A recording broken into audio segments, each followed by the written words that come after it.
Council of ગુજરાતની અસાધારણ બોર્ડની બેઠકમાં બાળ સંબંધિત અનેક મુદ્દાઓ પર વિસ્તૃત ચર્ચા કરી અનેક ઠરાવો પસાર કરવામાં આવ્યા, જેમાં સુપ્રીમ કોર્ટ દ્વારા બાર કાઉન્સિલની ચૂંટણી અંગે આપેલા હુકમને સ્વીકારવાનો નિર્ણય લેવાયો અને ગુજરાત બાર કાઉન્સિલની ચૂંટણી તાત્કાલિક યોજવાની માંગ ઉઠાવવામાં આવી।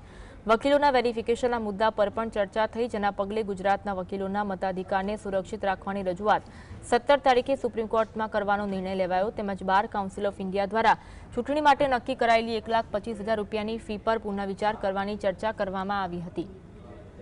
બુટકિયા વકીલો સામે કાર્યવાહી કરતી વખતે સાચા વકીલોને નુકસાન ન થાય તેવું હિત જાળવવાની પણ ચર્ચા કરવામાં આવી હતી। બીસીઆઈને આજે ઠરાવ કરીને જણાવ્યું કે બાર કાઉન્સિલ ઓફ ગુજરાતની ચૂંટણી એના નિયમ મુજબ તાત્કાલિક કરવામાં આવે। અમે એના માટે સજ્જ છીએ। બીજું, વેરિફિકેશનના મુદ્દાને લઈ ગુજરાતના વકીલોના મતાધિકારને સુરક્ષિત કરવાની રજૂઆત પણ સુપ્રીમ કોર્ટમાં અમે 17 તારીખે કરવાના છીએ। સમગ્ર ગુજરાતના વકીલોના મતાધિકારને કોઈ રોકી ના શકે એવો મત પણ આ બોર્ડની અંદર પ્રગટ કરવામાં આવ્યો છે। 1,25,000ની ફી જે નક્કી થઈ છે બીસીઆઈ દ્વારા, એની પુનઃ વિચારણા કરવાનો પણ એક ઠરાવ આજના બોર્ડની અંદર બાર કાઉન્સિલે કર્યો છે।